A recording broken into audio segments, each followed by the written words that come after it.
común y que yo también lo cometí hartas veces, era hacer planes de negocio sin mirar el mercado. Bienvenidos, comunidad marketera B2B, a un nuevo capítulo del podcast llamado Market. En esta oportunidad, nuestro invitado es un chileno, experto en marketing industrial, pero radicado en gaseo. Sin más que agregar, saludo a ustedes, a Víctor Hugo Ferreira, que nos acompaña en el día de hoy. Un placer estar acá contigo, Andrés. Gracias por la invitación. Oye, Víctor, bueno, la idea y el contexto de este podcast es poder darle una bajada práctica a cómo profesionales que están con la responsabilidad de marketing industrial lo implementan en las organizaciones a partir de los errores que cometen. Pero antes de entrar de lleno a esa materia, quisiera curiosamente saber cómo un ingeniero químico transita hoy día a dedicarse y a ser experto en marketing industrial. Sí, bueno, muchas gracias primero por la invitación. Sí, yo, la verdad, cuando estaba estudiando ingeniería química, siempre tuve el deseo de trabajar en áreas comerciales. Veía a algunos colegas que ya se estaban desarrollando en esa área y tuve la idea de seguir por ese camino. Y a medida que fue pasando el tiempo, me di cuenta que la estrategia es súper importante dentro de una gestión comercial y de una área comercial.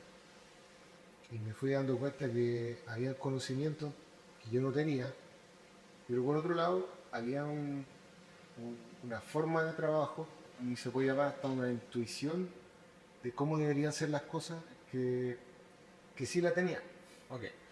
Oye, y hablaste, te quiero detener un poco el relato, hablaste de la importancia de la estrategia en el ámbito comercial. ¿Y qué identificas hoy ahí a partir de los errores que cometen la organización? Sí, súper buena tu pregunta. Yo creo que las organizaciones hoy, uno de los principales errores que se cometen con la estrategia es que son hechas desde dentro para afuera y no desde el mercado para adentro. Entonces, hoy día las estrategias son planteadas como simplemente una acción para cumplir un determinado trabajo o una determinada tarea que se le da a un ejecutivo dentro de la empresa. Y yo como una herramienta de navegación de la empresa hacia el corto, medio y largo plazo. Y, y- y otro punto que yo creo que es importante es que las empresas, no todas, miren el mercado para hacer la estrategia. O sea, hay falta hoy una visión de mercado que direccione la estrategia. O sea, el mercado no está siendo considerado, que se está haciendo una estrategia muy desde dentro de la empresa hacia afuera, creyendo que lo que se tiene como realidad, como verdad absoluta dentro de la empresa, es lo que realmente el mercado quiere. Oye, y en ese mismo ámbito, bueno, tú tienes experiencia en la industria minera, en celulosa y papel, Sí. por lo que entiendo, Y petróleo también, ya estuve trabajando también al inicio de mi carrera. ya, en esas tres industrias, los errores estratégicos son los...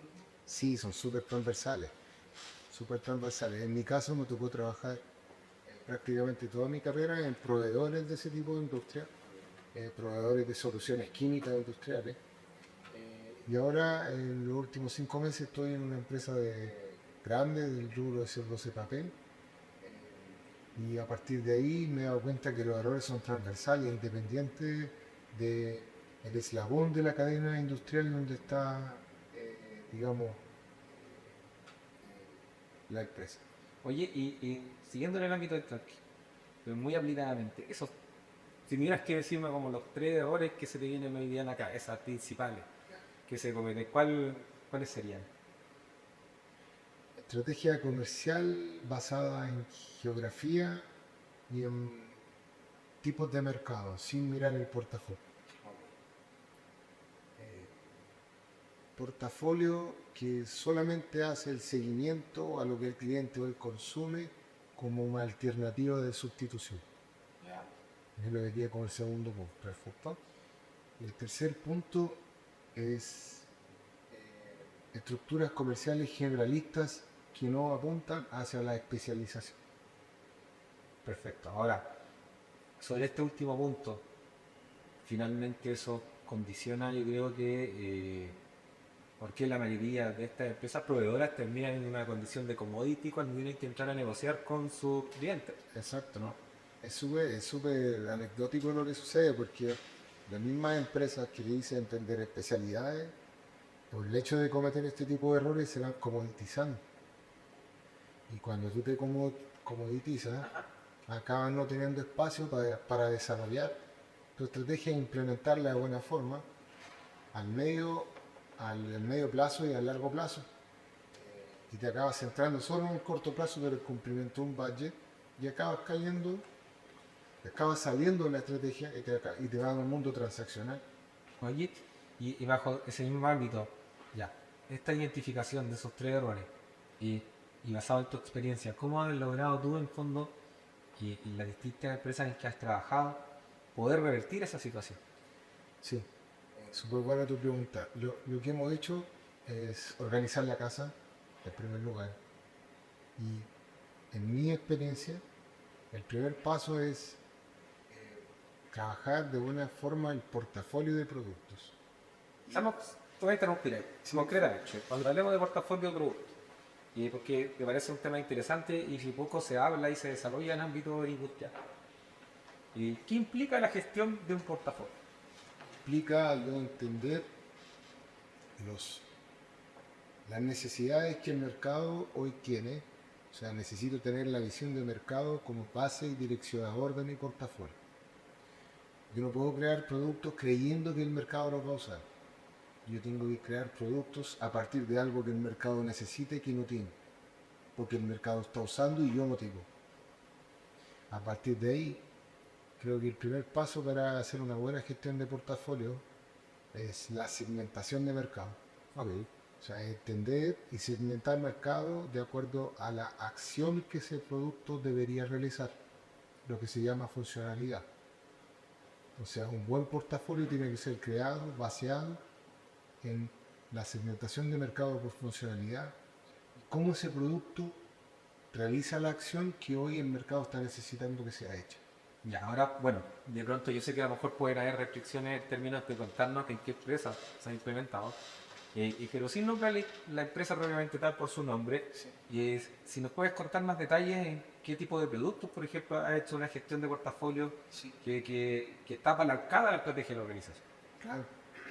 Mira, tuve una experiencia laboral entre 2021 a 2023, donde trabajé en un distribuidor global de especialidades químicas que actuaba más o menos en unos 20 mercados, desde mercados de ciencias de la vida hasta mercados netamente industriales, pasando por el agro, etc. Entonces teníamos un portafolio bien amplio, 60.000 SKU. Wow. Eran 60.000 SKU, bastante. Y lo que nosotros hicimos en primer lugar fue darle una jerarquía a los productos. Esa jerarquía la hicimos basada en la funcionalidad de los productos, en la potencial rentabilidad de los productos en la aplicación y en la necesidad y el valor que ese producto le podía entregar al cliente. Entonces lo que hicimos, agarramos esos 60.000 SKU y los dividimos en jerarquía. Entonces nos fuimos desde productos de performance que le llamaban, no nos gustaba usar el nombre de commodity. Entonces le llamamos essentials. Entonces le llamamos essentials al típico commodity, El nominal. el nominal, la base, exacto. Entonces le llamamos essentials, después le llamamos productos de performance, después le llamamos productos de especialidades. Ahora, la diferencia entre el nominal y el de performance. Principalmente era la rentabilidad que yo podía obtener y porque performance era un essentials con alguna otra cosita que le adicionaba una funcionalidad diferente. Bueno. Ahora, eso desde la perspectiva de usted, O sea, pero desde el beneficio al cliente. desde el beneficio del cliente, lo que nosotros hicimos fue primero entender la necesidad y cómo el producto actúa y después intentar cuantificar el valor que ese producto le generaba al cliente. Entendiendo por valor, palabra bastante mal utilizada, para decirlo así, entendiendo por valor el beneficio cuantificable para el cliente por el hecho de confiar en mí y comprar una determinada tecnología. Y qué buen punto toca respecto a la palabra valor, porque efectivamente ocurre mucho que la mayoría de las empresas busca generar propuestas de valor, Sí, pero que no todos son más bien declaración de intenciones, sí, que se parecen mucho a una misión, a una visión de una sí, organización, y que de valor cuantificable poco tiene. Porque después cuando nos tenemos que ir a las negociaciones con el cliente, finalmente la mayor variable termina siendo la variable de precio. sí. Entonces, en esa lógica, cuando tú me dices de esencia, se pasamos a performance, y la cuantificación del valor era sobre qué tipo de variables. Era una cuantificación de pesos, de cantidades, de EBITDA, de margen, etcétera. Ahí hay un punto súper importante, que cuando la organización decide crear una estrategia, la organización tiene que entender si esa estrategia va a apuntar hacia la transaccionalidad, comoditización y lucha por volúmenes, o hacia la especialización, diferenciación técnica y venta de valor. Yo creo que esa es la principal decisión inicial que una empresa tiene que tomar. Vamos a suponer que la empresa decidió ir hacia la segunda opción. Entonces, a partir de ahí, el primer paso que la empresa tiene que tener es un entendimiento del mercado objetivo que va a atender. No solo desde el punto de vista macro, más cuando hablamos de mercados industriales, desde el punto de vista de los procesos. Entonces, por ejemplo, un mercado de minería, de de petróleo, tiene sí una serie de equipos, etapas unitarias, procesos físico-químicos, que una fuerza lenta, especializada, tiene que entender 100%, incluso a veces mejor que el cliente. La mirada del marketing estratégico, en el fondo, no, es el marketing más bien higiénico. Higiénico, exacto. Y como unidad de soporte. Sí, unidad de soporte y mal visto, porque al final, generalmente cuando tú hablas de marketing, las personas lo asocian a promoción. Promoción, fe, oye, trabajo en marketing. Ya, ¿y qué hace tú? No, yo trabajo en gestión de portafolio. Oh, pensé que era la persona que organizaba las ferias. Entonces, Que es necesario en algunos casos, pero no es suficiente. no, no es suficiente. No es todo. De hecho, el marketing promocional, branding, es parte de la estrategia al final. Es parte de un buen marketing estratégico bien hecho, digamos. Claro, Consecuencia de lo otro. exactamente. Sí, sí, no, ahí concuerdo contigo. Ahora, ya, ese yo creo que es el mundo ideal. Pero en la gran mayoría de las estructuras organizacionales desde las empresas B2B, nos pillamos con que finalmente, como bien dices tú, el marketing está apalancado de ventas del área comercial. Se le otorga la responsabilidad del marketing a áreas comerciales. Entonces, es difícil ahí la definición estratégica porque la mirada comercial es de corto plazo. Ese es el tema. Por eso mide la importancia del marketing estar separado de la universidad. Yo desde la experiencia lo digo. Ok, he estado en marketing en las dos situaciones. Creo que la mejor, desde mi punto de vista y experiencia, creo que la mejor es que el marketing sea un área separado del área de comercio. Ya, pero como ha estado desde los dos modos, y, y yo creo que también en materia de interior para varios de nuestros marqueteros de nuestra comunidad, y que se ven enfrentados a que asumen la responsabilidad del marketing y pertenecen a un área comercial. Ok. Por lo tanto, desde ahí, caso. claro, desde ahí que finalmente a lo mejor no es la responsabilidad de ellos hacer una modificación a su estructura organizacional, sino que lo contigo. Ya. Finalmente, ¿cómo desde ahí logramos incorporar la estrategia? Incorporar, más que la estrategia, ¿cómo logramos incorporar al marketing en la estrategia? Sí, perfecto. Pensando en ese caso y entendiendo un flujo de venta que forma parte del área comercial, creo que ahí lo fundamental es que en la gestión del portafolio. Volvemos. Sí, volvemos bien. Porque un portafolio bien hecho, bien gestionado, bien entendido en la propuesta de valor, le da herramientas al comercial para que venda mejor. Entonces yo creo que ahí el papel, en ese caso que tú mencionas, donde el marketing está en el área comercial, creo que ahí el papel del marketing es direccionar al área de venta, es entregarle herramientas para vender mejor, es el darle a conocer la propuesta de valor de los productos y de alguna forma incluso entregar al área de venta técnicamente, estratégicamente, sobre el producto, para que ellos tengan un dominio técnico al momento de hablar con el cliente. Entonces en ese caso, yo veo al marketing como un direccionador de la área de venta, como si fuera un GPS.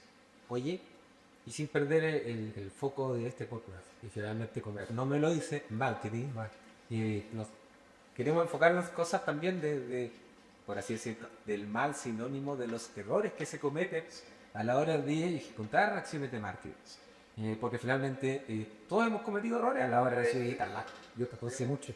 Ay, quería estar así como que si nos pudieras contar a lo largo de tu experiencia, si algún error que hayas cometido implementando alguna acción de marketing y que por ejemplo hoy día lo has resuelto o que no lo volverías a repetir y que eso te ayudó también a lo mejor a comprender de una u otra forma mejor una industria. Sí, yo creo que el error más común, y que yo también lo cometí hartas veces, era hacer planes de negocio sin mirar el mercado, sin escuchar el mercado, sin entrevistar a los clientes potenciales, sin estar en las fábricas del cliente, sin estar en terreno, y hacerlo desde la oficina, basado en inteligencia de mercado, de importación, digamos, en Formastel, lo que uno puede comprar, pero sin escuchar el mercado. Y sin escuchar al mercado, ¿te tocó rebotar con algún cliente, potencial cliente? Sí, varias veces. Yo creía y el valor de mi producto asociado a la estrategia era una determinada característica, y resulta que allá y para el tipo ni siquiera importaba. Entonces, mi propuesta técnica comercial, junto con el equipo, fue un fracaso, porque yo le fui a dar un valor que para él no era valor, y yo creía que era valor, y nunca lo confirmé. O sea, ese tipo de error se comete bastante, como podemos decir, de creer que mi verdad es la verdad absoluta y no escuchar el mercado y no incluir el mercado en mi propuesta. Yo creo que eso es uno de los errores más comunes. Y otro de los errores más comunes es no explorar bien la necesidad y acelerar el proceso de presentación de una solución sin llegar al detalle. Y por eso te dice, te voy a robar una frase, pero para que tú la complementes en el fondo. Y tratan de decir finalmente que es hablar menos y escuchar más. Sí, hablar menos, escuchar más, y cuando hable, preguntar más. O sea, creo que esa etapa de descubrimiento de la necesidad, en mi experiencia, es la más importante de todo el proceso. Si yo, si yo soy capaz de escuchar a mi cliente, y cuando hablamos de escuchar, quiere decir que yo lo estoy oyendo para que en algún momento yo me haga partícipe de la solución. Y siguiendo en esa línea, para aquellos que hoy día tienen la responsabilidad de la toma de decisión y el liderazgo del marketing en la empresa industrial, ¿y quién es el primero que tendría que tener esa iniciativa de escuchar? ¿Por quién crees tú que en ese proceso debiese iniciarlo? Si tú la organizas, dentro de la organización, para mí debe ser el presidente o CEO. O sea, la estrategia tiene que venir, tiene que ser cascadeada. Cada uno de los integrantes de toda la compañía es dueño de comunicar la estrategia y bajarla acorde a los niveles jerárquicos de la estructura. Pero si la estrategia, digamos, no viene impulsionada desde arriba, es como tú remar en un mar de manjar. Se hace difícil. Oye, y ya para ir cerrando el capítulo, te quería en el fondo pedir que nos desplegaras algo de que, que nuestra audiencia en el fondo también, de aquí, después de escuchar este capítulo, pudiera implementar, aplicar de manera inmediata. ¿Qué le recomendarías tú como un tip, finalmente, en términos de marketing, que les pueda servir para acercarse en mejor forma a su segmento? Perfecto. Si yo pudiera tener un tip, sería enfóquense en la cadena industrial de su cliente, y a partir de la cadena industrial y del conocimiento de su cliente, creen un mapa de producto, aplicación dentro del proceso del cliente. Porque ese va a ser la brújula que le va a dar el horizonte futuro de trabajo. Genial. Oh, concuerdo totalmente contigo. Me imagino que dentro de ese mapa igual en el fondo tener identificación de cuáles son los atributos de cada una de las cadenas. No, exactamente. En el mayor detalle posible. O sea, no de forma general. O sea, si yo estoy, por ejemplo, en un proceso minero y mi aplicación va en la molienda, tengo que entender todo lo que rodea la molienda. Ok, por ahí va. Bien, pues, te agradezco, Víctor, Muchas gracias, que realización. por estar acá presente también y poder contribuir con tu experiencia. Y a nuestra audiencia, invitarlos también, una vez que hayan escuchado este capítulo, a hacer preguntas, consultas a través de las redes que tenemos disponibles, dado que también Víctor felizmente las podría contestar a posteriori. Y de una u otra forma también ustedes puedan tener un complemento mayor dentro de lo que nosotros estamos conversando hoy día de hoy. Perfecto. Muchas gracias, Andrés. Pues, gracias, Víctor. Este ha sido un nuevo capítulo del podcast Marketing y los invitamos a seguirnos para los siguientes capítulos.